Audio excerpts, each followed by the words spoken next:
교보생명, 예. 신창재 회장과 어피니티의 소송이 상당히 오랫동안 예. 지금 이어지고 있어요. 예. 근데 최근에 국제중재재판소인가요? 거기서 예, 예. 뭐 판결이 나왔다고 하네요. 예, 예. 그럼에도 불구하고 양측의 주장이 서로 우리가 이겼다. 예, 예. 자축을 하고 있는데 예. 이게 뭐 어떻게 재판 판결이 나왔음에도 불구하고 어떻게 이런 엇갈린 해석이 나올 수가 있죠? 먼저 그 양측의 어떤 분쟁은 시발은 지난 2012년에 시작되었습니다. 네. 예, 그때 어피니트가 신창재 회장의 백기사 역할을 자처하면서 당시 대우 인터내셔널이 가지고 있던 교보생명 지분 24%를 인수를 하게 되었습니다. 인수하면서 그 당시에 양측 간에 그 합의가 있었습니다. 3년 뒤, 그러니까 2015년 9월까지 교보생명을 IPO하겠다, 기업 공개를 하겠다는 그런 상장을 시킨다는 예, 얘기죠? 예, 합의를 했습니다. 그 상장이 불발되면서 양측이 갈등이 노골화되었습니다. 결국 어피니티 쪽이 국제 상공회의소에 중재를 요청하게 되면서 며칠 전인가 이렇게 국제 상공회의소에 있던 재판 결과가 나오게 되었습니다. 네, 그렇다면 그 예전에 제가 그 주 대우그룹 시절이죠. 네, 예. 그 기자 대우를 출입할 때 대우 인터내셔널이 예, 예. 어피니티 측에 매각을 했던 지분이 예. 당시 그 지금 고인이 되신 대우그룹의 창업자인 김우중 회장의 차명 지분이 아니냐는 또 주식시장에 설이 많이 있었거든요. 예, 그 부분에 대해서 제가 좀 집중적인 좀 취재를 했는데 이거 지금 광화문에 있는 그 교보생명 빌딩, 네네. 그 교보생명 빌딩이 80년 초에 준공이 되었습니다. 네. 그 서울역 앞에 아니죠. 강화문에 있는. 이 강화문에 뭐 예, 예. 거의 그 당시 90년대 초반이면 거의 랜드마크였죠, 서울에. 네네. 랜드마크였고 또 하나 그 특이할 점이 그 교보생명 빌딩이 당시 그 신용호 교보생명 창업주가 일본 도쿄에 있는 주일 미국 대사관 건물을 보고 착안해서 네네. 비슷한 건물을 짓게 했습니다. 네. 그래서 뭐 그 건축 양식이 어떤 그런 모듈리즘 양식입니다. 그 건물이 보면 교보생명 빌딩이 서울 광화문에도 있고 지방에도 보면 교보생명 빌딩이 거의 비슷한 형태입니다. 네. 비슷한 모습으로 예.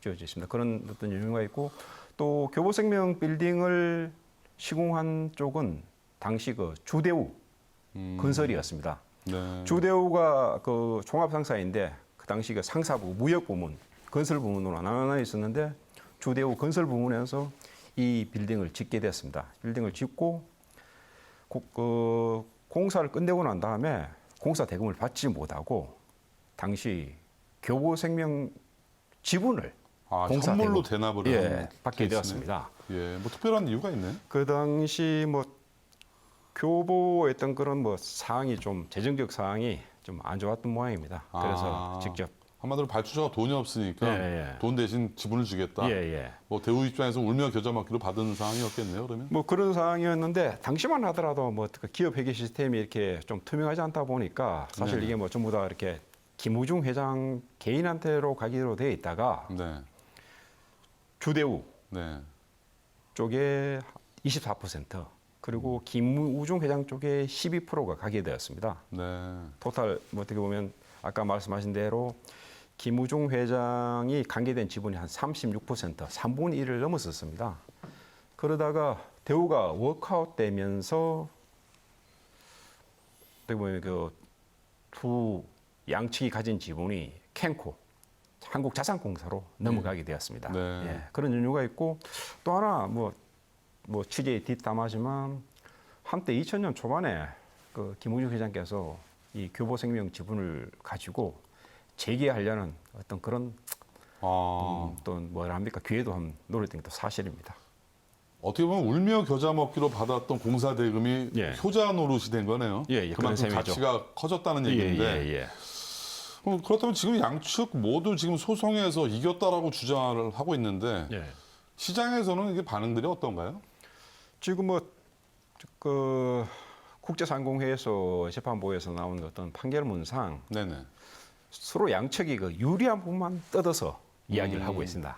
이게 우리가 원사이드로 뭐 10대 0의 판결이 아니었나 봐요. 그쪽은 아니었습니다. 예. 거의 보면 뭐 승자도 패자도 없는 어떤 그런 판결 결과였습니다. 잠깐 뭐 살펴보자면 그 판결 결과에서는 그 어딥니까 그게 어디야 풋옵션 권리에 대해서 40만 9천 원을 요구했는데 이 부분에 대해서 제3자가 납득할 수 있는 가격을 제시하라고 요구했습니다. 피니디 쪽에. 모르시는 시청자분들이 있을 것 같아. 풋옵션이 뭔가요? 이게 풋옵션이라는 게 원래 그 카모더티 마켓 원자재 시장에서 나온 개념입니다. 특정 상품을 특정 시점에 네. 특정 가격으로 팔 수 있는 그러한 권리를 얘기하는 겁니다. 그 반대 개념으로 콜옵션이라는 게 있습니다. 네. 내가 언제든지 원하는 가격에 살 수 있는 것이 콜옵션. 예, 예. 그다음에 파는 사람이 언제든지 내가 당신에게 이 가격에 팔게 하는 게 풋옵션 그런 예, 개념인가요? 그런 셈이죠. 네. 그렇습니다. 그럼 또 신창재 회장, 네. 교보생명 지분율이 경영권 확보 차원에서 최소 수준인 3분의 1까지 내려왔다. 예, 예. 그래서 어페이트 측 물량이 풀리면 경영권을 위협받을 수 있다라는 주장을 하고 있어요. 네, 이게 예. 실제로 어느 정도 위협적인 그 경영권 지분인가요? 지금 뭐 확고한 경영권 확보하려면 뭐 가반이 넘어야 될 텐데 지금 신창재 회장하고 그 뭐 주변인까지 합쳐서 한 3분의 1 정도밖에 안 됩니다. 네. 나머지는 재무적 투자자들이 그 지분을 가지고 있습니다. 네. 만약 양측의 그 갈등이 길어진다면 어피니티 측이 이 지분을 다른 쪽에 내다 팔 수도 있습니다. 아, 이제 승소를 했을 경우에. 뭐 승소보다는 계속 재판이 길어지면 네. 사실 이번 국제상공회에서 했던 재판 결과가 나왔지만 국내에는 그런 기속력이 없습니다. 다시 이 재판 결과를 가지고 다시 국내 법원에 소를 제기해야 됩니다. 네. 그러면 기간이 뭐 최소 2년, 3년, 길어지면 5, 6년이 걸립니다. 네. 이러한 상태에서는 어피니티 같은 경우에도 결국 재무적 투자자니까 다른 투자자들한테서 투자를 받은 겁니다. 네. 국민연금이라든지 다른 해외 투자가들에서 투자를 받은 건데 결국 어떤 그 투자자들의 어떤 그런 뭐 요구가 있는 걸로 알고 있습니다. 네. 그런 압박을 받다 보면 결국 어피니티 쪽도 이 지분을 다른 쪽에 제3자한테 매각을 해야 되는데 그러다 보면 당장 신 회장의 어떤 그런 경영권이 위협받을 수 있는 그런 상황입니다. 그럼 이게 단순히 그 주식 블록딜의 캐피탈 게인이 목적이 아니라 그 이면에는 교보생명그룹의 경영권이 좌지우지될 수 있는 그렇죠. 런 상당히 네. 큰 배경이 깔려 있는 거네요. 사실 그 신 회장, 신창재 회장이 이 풋옵션을 거절한 것도 이 이면에는 신창재 회장이 가진 현금 동원력이 거의 없습니다. 아, 지금 신창재 회장이 가진 어떤 그런 재산으로는 지금 교보생명 지분 한 33%, 시장 가치로 따지자면 1조 5천억 정도 됩니다. 당장 어피니티 쪽에 어떤 요구를 들어주려면 당장 현금이 2조 원이 필요합니다. 2조 원이요. 예. 그럼 신창재 회장이 그 소위 지분을 다 팔아야 되는데 네. 시장상에서 불가능한 거죠. 다 그러니까 팔아도 다 팔면 2조를 마련할 수가 있나요? 없죠. 지금 어떤 정도 시장에서 형성된 가격으로 팔아도 5천억 내지 1조가 필요합니다. 추가로. 추가로요? 예. 그럴 바엔 죽기 살기로 정말 이 소송을 승소를 해야겠네요. 신 회장 입장에서. 근데 결국 만약 소송전이 오래 끌다 보면 교보생명 내지 어떤 신창재 회장 개인의 어떤 그런 이미지 추락이라는 게 그런 게 좀 이렇게 나타날 수 있습니다. 결국 시장에서는 서로 양측이 네. 합의를 보지 않겠냐는 어떤 그런 이야기가 돌고 있습니다. 네. 둘 다 피를 보게 되는 어떤 그런 결과니까 네. 어느 정도 적정선에서 타협점을 찾을 것으로 뭐 판단됩니다. 만약에 서로 합의점을 찾는다라고 봤을 때 어느 정도 선에서 합의가 될 수 있을까요? 지금 어피니티 쪽이 매입 가격이 25만 원 정도 됩니다. 25만 원. 뭐 나름대로 이쪽도 나름대로 그간의 어떤 뭐 투자 비용을 생각한다면 적어도 뭐 30만 원 정도 넘어야 되지 않을까 하는 게 이게 좀 보유한 지 한 몇 년 정도 됐나요? 이 소송을 하고 한 게? 이제 한 2012년이니까 이제 9년이죠.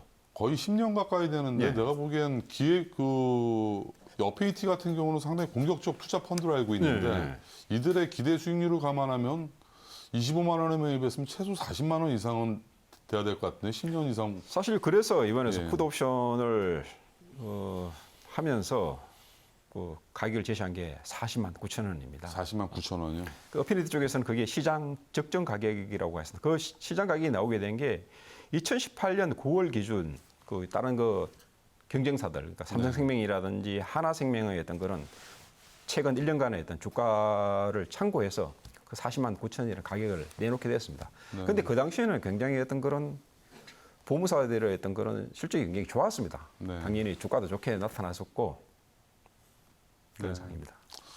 네, 어쨌든 이게 뭐 일반 서민들은 사실 그 교보생명 소송에 대해서 잘 몰라요. 관심도 네. 없고 피부에 와닿는 얘기는 아니지만 어쨌든 우리 그 여의도라든가 강남의 예, 금융권에서는 상당히 촉각을 곤두세우는 이슈인 건 맞는 것 같습니다. 예. 제가 오늘 저녁 약속이 강남역에 있는 교보생명 사거리인데 예. 감회가 새롭네요. 예.